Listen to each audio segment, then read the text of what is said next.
Bonjour à tous. Où vous voyez-vous dans 5 ans? C'est la question qui est posée 9 fois sur 10 en entretien d'embauche. C'est une question très floue puisque finalement personne ne sait vraiment ce qu'il fera dans 5 ans. Et pourtant, les recruteurs n'attendent qu'une seule bonne réponse à cette question. C'est le moment où il faut éviter de tomber dans le piège de l'excès de sincérité, de la réponse trop spontanée qui pourrait d'emblée vous mettre hors course pour le poste. Je suis Axel, créateur de jobpourmoi.fr et coach en entretien d'embauche, et nous allons voir ensemble comment répondre à la question « Où vous voyez-vous dans 5 ans ?»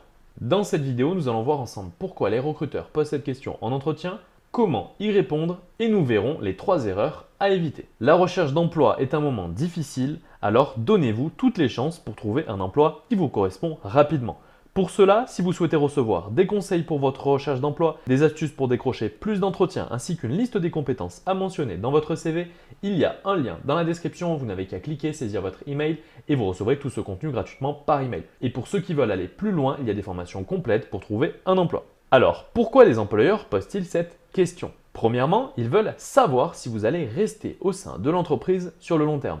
En effet, si au travers de vos réponses, le recruteur perçoit que vous n'allez sans doute pas rester dans l'entreprise très longtemps, cela risque de le refroidir sur votre candidature. Aussi, il veut s'assurer que vous soyez réellement intéressé par le poste et pas uniquement par ses perspectives d'évolution. Le recruteur, il peut être sceptique. Si l'entreprise a du mal à évaluer ses besoins pour les prochaines années, cela peut être un frein dans la mesure où peut-être qu'elle ne sera pas en mesure de répondre à votre besoin d'évolution. L'ambition, c'est bien, mais si vous paraissez trop pressé, le recruteur, lui, il peut se dire globalement, s'il n'évolue pas rapidement, il partira ou alors ce poste n'est qu'un tremplin pour lui pour avoir mieux après ailleurs. Enfin, il faut comprendre que le recrutement est un processus long et coûteux. Et oui, un recrutement demande du temps à l'entreprise. Sa grande peur, c'est de perdre 2 mois à vous recruter, 6 mois à vous former pour qu'au final, vous partiez 1 ou 2 ans après. Pour résumer, le recruteur, lui, il cherche à vous sonder. Il souhaite savoir si vos souhaits d'évolution peuvent s'accorder avec les besoins de l'entreprise. Pour cela, il se questionne. Il souhaite savoir quel est votre potentiel, votre ambition? Quelles compétences est-ce que vous souhaitez développer? Globalement, est-ce qu'il est raisonnable ou non d'investir sur vous? Finalement, que faut-il répondre à cette question? Eh bien, partez de ce que vous aimeriez faire et qui pourrait servir l'entreprise. Donnez une cohérence à vos ambitions.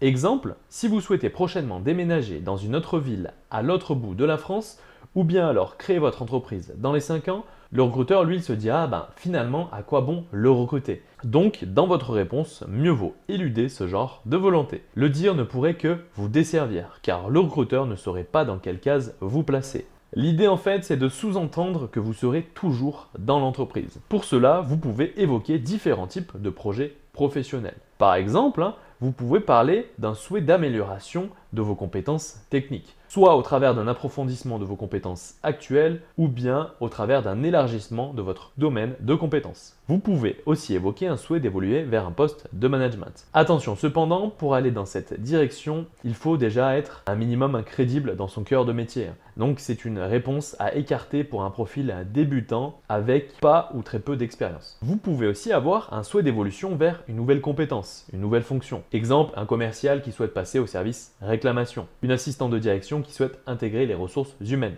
Enfin, vous pouvez aussi avoir un souhait d'évolution vers un nouveau marché. Exemple, vous souhaitez intégrer un marché international. Pour résumer, dans votre réponse, l'idée c'est de garder en tête qu'il faut s'aligner avec l'entreprise, c'est-à-dire faire coïncider vos intérêts avec ceux de l'entreprise en étant le plus honnête possible. Globalement, il faut vous positionner en fonction de l'entreprise et des évolutions possibles. Alors, quelles sont les 3 erreurs à éviter pour répondre à cette question? La première, c'est la réponse trop ambitieuse. Ça, c'est le candidat pris de court, le recruteur lui demande « Où voyez-vous dans 5 ans ?» et le candidat, du tac au tac, il répond « à votre place ». C'est une réponse un peu provocatrice et le recruteur, il peut remettre en cause votre respect de la hiérarchie. De plus que votre réponse peut paraître un petit peu prétentieuse.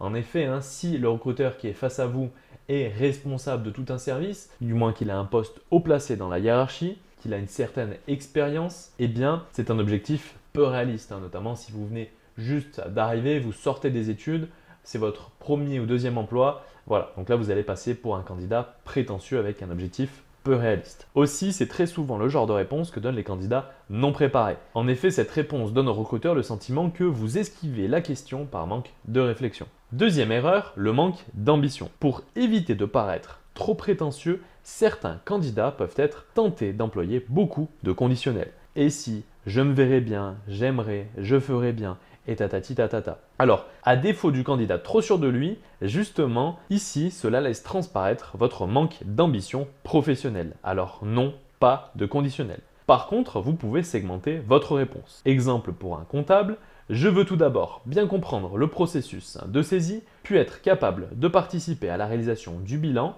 À terme, c'est vrai qu'un poste de responsable comptable m'attire. L'idée, c'est d'enlever le conditionnel et de synthétiser votre réponse par étapes. Tout d'abord, puis ensuite. Troisième erreur, la réponse hors sujet. Ça, c'est le cas du candidat qui ne cerne pas bien la question. Exemple, pour un commercial à l'étranger, je souhaite améliorer ma maîtrise de l'anglais. Pour un contrôleur de gestion, je souhaite améliorer mes compétences sur Excel. L'objet de la question, ce n'est pas ça, hein. La question, c'est comment vous voyez-vous dans 5 ans? Ce n'est pas à confondre avec la question qui porte sur vos axes d'amélioration qui est posée en entretien d'évaluation. En fait, lorsque le recruteur vous pose la question « Où voyez-vous dans 5 ans ?», il souhaite connaître votre projet d'évolution pour savoir si celui-ci est compatible ou non avec les besoins de l'entreprise. Donc voilà pour cette vidéo et comment répondre à la question « Où voyez-vous dans 5 ans ?». La recherche de travail est un moment difficile où les demandeurs d'emploi se sentent rapidement isolés. Alors donnez-vous toutes les chances pour trouver un emploi qui vous correspond rapidement. Pour cela, si vous souhaitez recevoir des conseils pour votre recherche d'emploi, des astuces pour décrocher plus d'entretiens ainsi qu'une liste des compétences à mentionner dans votre CV, il y a un lien dans la description, vous n'avez qu'à cliquer, saisir votre email et vous recevrez tout ce contenu gratuitement par email. C'était Axel, créateur de jobpourmoi.fr, coach en entretien d'embauche. Je vous dis à bientôt et je vous souhaite bon courage pour vos entretiens.